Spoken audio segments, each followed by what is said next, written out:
like to greet you all wholeheartedly with affection and respect.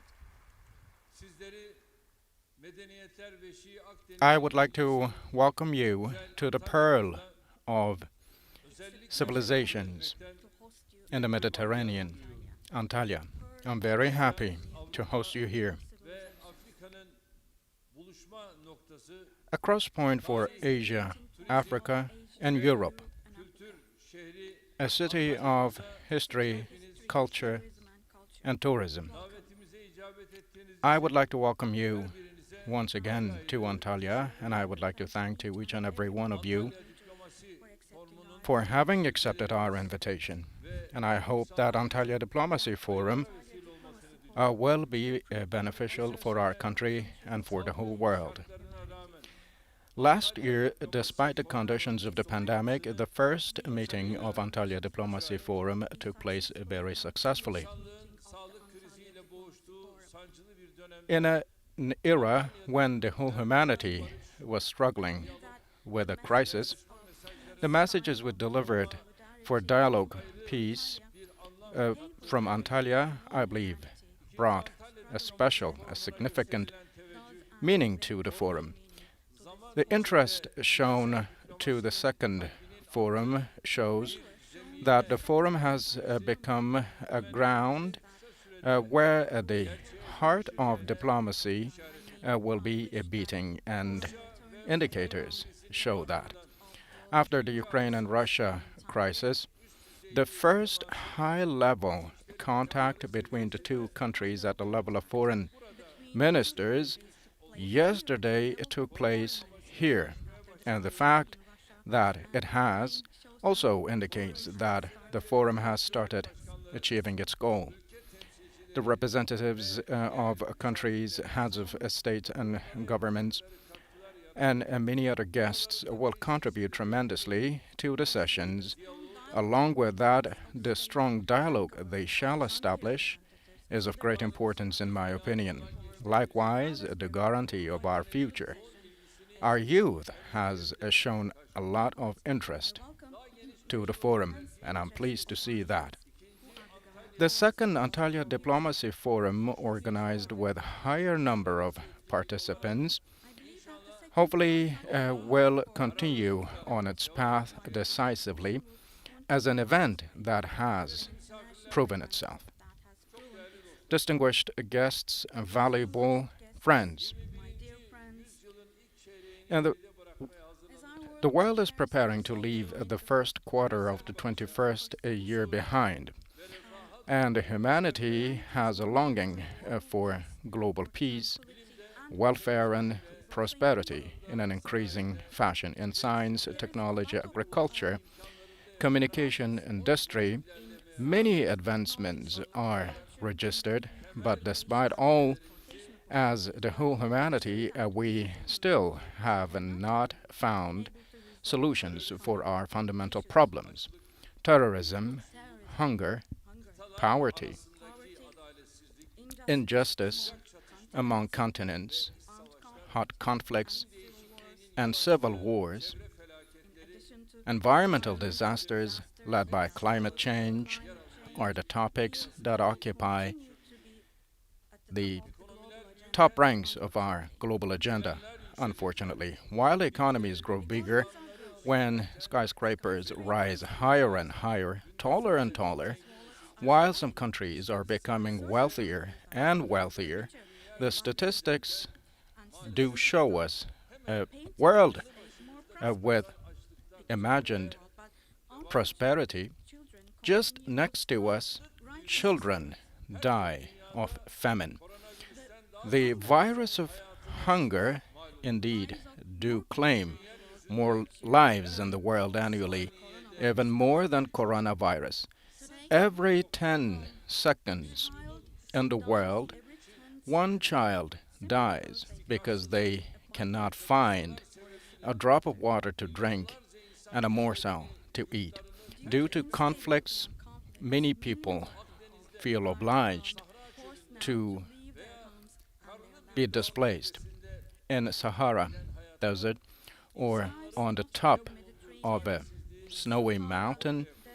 The people transiting show how desperate the humanity is. Here I would like to share some striking figures that should be thought-provoking for us all.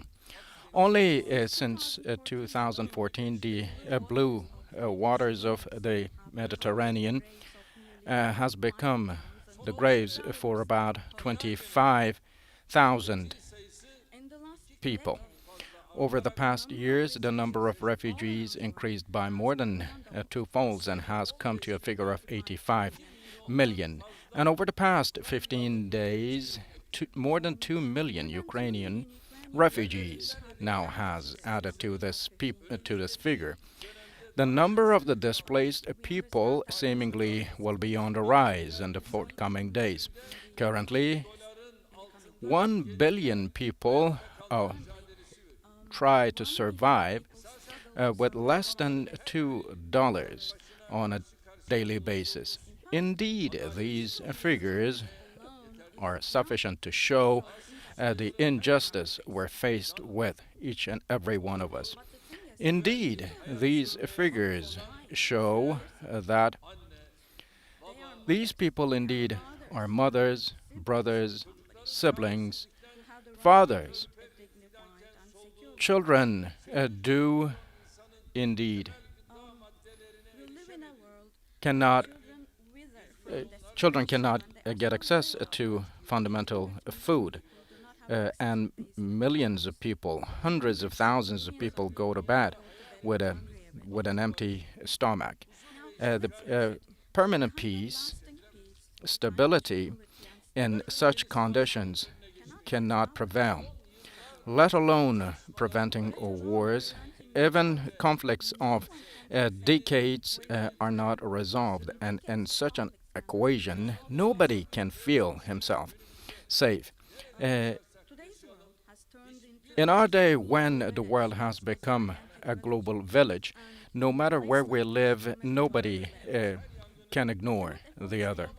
Every fire we cannot extinguish, every conflict we cannot prevent, every persecution we cannot do away with, every problem we do not attend to will sooner or later hurt us, come our way, we should well recognize. We have encountered that bitter truth in Syria, in Yemen, in Libya, in Iraq, Arakan, and in many places, regions of crisis. We have witnessed that time and time again. In these places of conflicts, millions of civilians, most of whom are children and women, lost their lives. Civilized values and humanitarian core values have been harmed, damaged deeply, and terror groups and extremism has gained ground in the whole world. The common heritage of humanity, ancient cities, have become places of ruins, sometimes due to geographical, sometimes due to cultural reasons. Those regions of conflicts were ignored, and the hefty price of that is not paid only by those who are responsible, but the whole world. We are still paying that. The history is, my dear friends, repeating itself for those who do not draw lessons from it. Not just because lessons are not drawn, but because of everything that comes our way, we are harmed. The example of Ukraine is the latest example to give in this regard. I would like to stress one particular thing. Turkey is a country of the Mediterranean and Black Sea together. Ukraine and Russia are our neighbors by our Black Sea borders and our allies. The crisis in between our neighbors has turned into a hot conflict, which tremendously upsets us. The fact that this tension escalated to come to stand at this level has concerned us the most, has disturbed us the most, the aggressive actions towards a neighborly country can never be, of course, accepted. Starting with the illegal annexation of Crimea, every illegal action that does neglect the territorial integrity of Ukraine is rejected by Turkey. Our stance as regards Crimea has been reiterated since 2014 in each and every ground, at each and every platform. We have very clearly articulated that many times before. With the Russian Federation and as well with our Ukrainian friends at all the meetings and all the talks we held, we kept this matter top on our agenda. I would like to one more time say, if the whole Western world, if the whole world had voiced their concern about the annexation of Crimea in 2014, would we have indeed faced this current picture? However, those who kept silent in the face of the invasion in Crimea are now speaking some words. It's okay, however, justice will function in one part of this hemisphere and not in the other. What kind of a world is this? And now, unfortunately, to tackle this injustice, the international community has not shown the necessary sensitivity and has not given this necessary support, and Ukraine was left alone in its righteous cause. And now, if timely will is presented, as we are right now, we face the suffocating results. People who are displaced, cities in ruins, children, people in fear, and innocent people dying. The more we see those, the more we become upset. I would like to share two examples about refugees. A child held by his mother. I took a look. The mother was in tears. And then the child started licking the mother's tears. On one hand, the child was wiping the mother's tears away, and on the other, he was licking away those tears. What kind of a world is this? What kind of an image is that for one to endure? Likewise, another little kid whose father was a police officer was on one hand touching his father's face, and on the other, with the other hand, he was hitting his helmet, his father's helmet. His father is a police officer. This child is not a child at the age of 15 or 14, just a child, a toddler of 2-3 years. So that police officer's duty is to indeed silence the outcries of children as such. Otherwise, terror will turn into anarchy. And right now, I would like to make a call on everyone watching us on their TVs, everyone following us across the world. We are obliged to establish the world of peace, not the world of wars. At this stage we are right now, pouring fuel on fire will benefit nobody, we believe. The people of Ukraine and their righteous resistance is supported, and any step that would stain that righteous cause should be avoided. People with Russian origins in the Western world should not face fascist practices. and practices about Russian culture, practices of fascist roots, should never be allowed. This is not acceptable. Now you take a look. A maestro in Germany is friends with Putin. Just because he is friends with Putin, he is expelled. And in another European country, you see that a world famous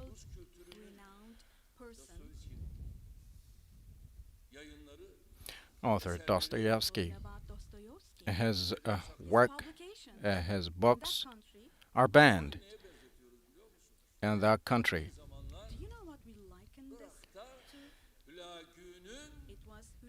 In Iraq,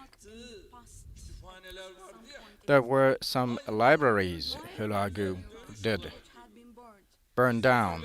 This is like a return to that very period. We do not want to go back to those times. Neither diplomacy or humanity deserve deserves that.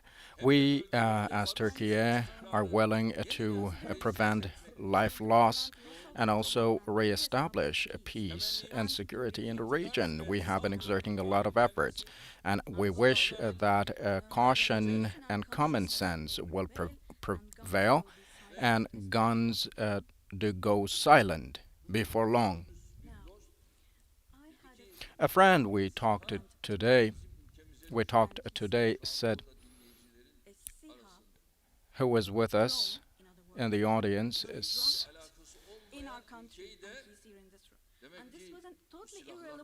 said that an unmanned aerial vehicle also did come our way. So even though there are those who are not relevant to this matter, they're being affected, impacted. We have been running diplomacy activities since the beginning of this, and we have talked to more than 25 leaders, and we continue talking and negotiating. Our foreign minister and other ministers do hold talks, just like in the talks we held before. Today and tomorrow's talks will be the platforms where we will share our proposals for solution. To ensure peace prevails in the region, the mandate granted to our country by the Montreux Convention will be practiced as much as we can. Distinguished guests, while concentrating on current problems, we can not, of course, miss out on the root causes of these problems. Many problems I mentioned today are stemming from the order established after the Second World War, an order which prioritized the interests of five victor states, is obviously not able to respond to the needs of our day, and it will not, obviously. The UN can not leave the fate of the whole world to the mercy of five states, as you all reckon. Together with the Ukrainian crisis, beyond the irregularities in the system, we have seen many shortcomings and many structural problems exposed. One of the conflicting sides, if one of the conflicting sides is a permanent member and has the right to veto, then the United Nations security system goes null, and the system fails. At the UN General Assembly, just because the resolutions made are not binding, concrete solutions were not found. Think about it. When 43 countries voted against one or two of those permanent members, was a concrete result produced? No.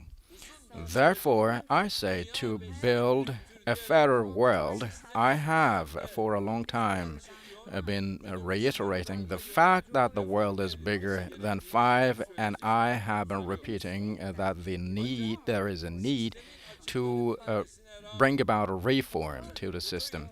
However, even though the shortcomings of the system are known, those who have the power to veto does not favor or entertain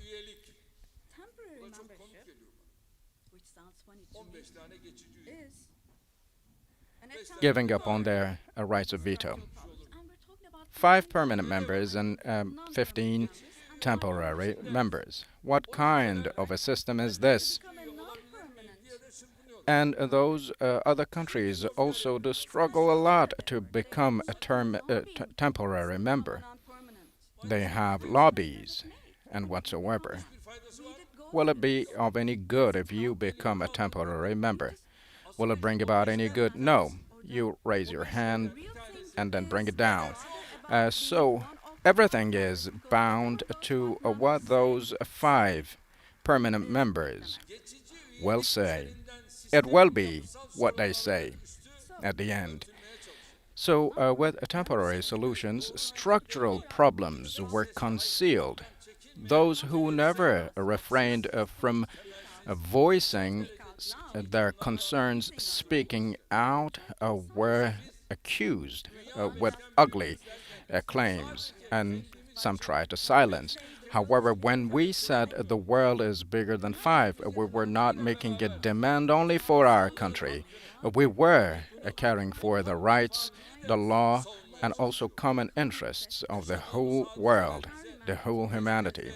The incidents we have been observing once again show that how accurate and to the point our articulations have been.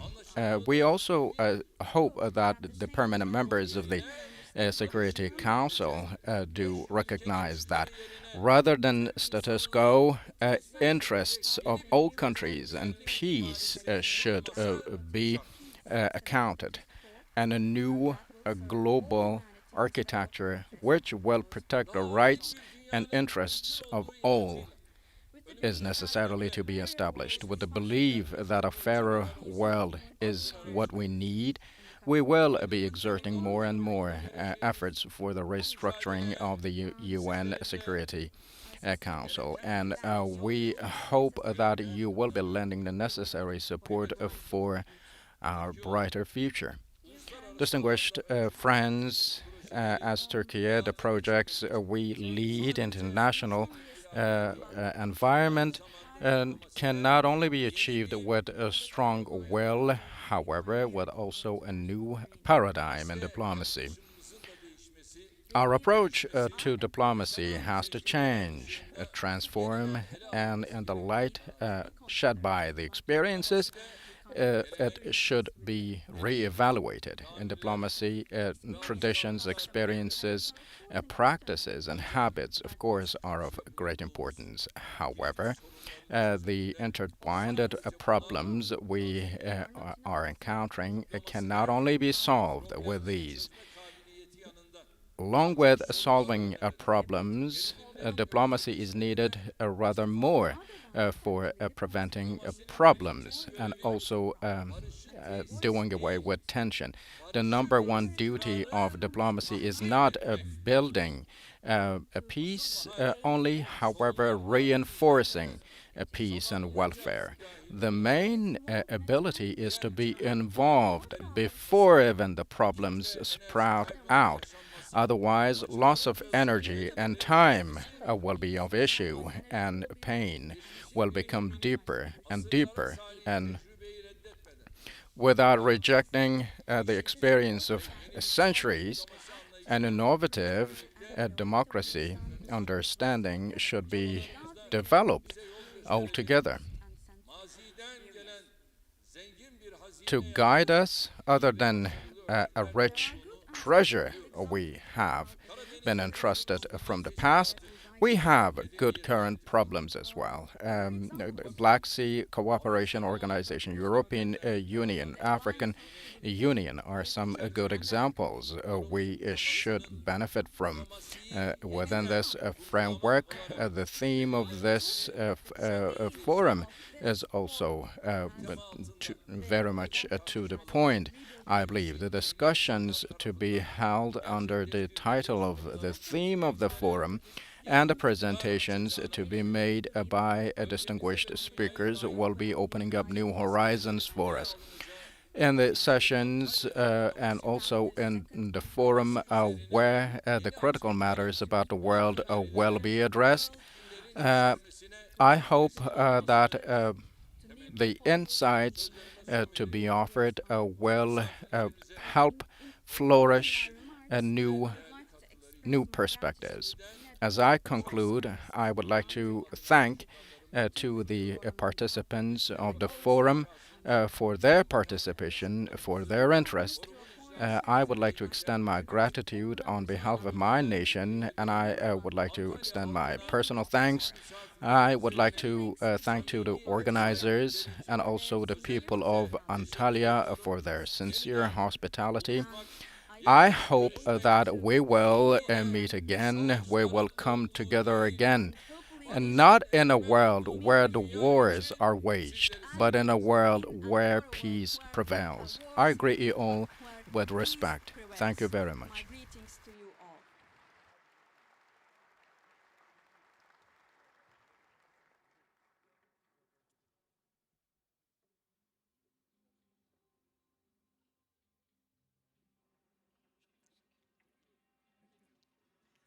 Çok çok çok teşekkür ederiz President Erdoğan. His Thank you for Excellency. speaking so honestly and from the heart.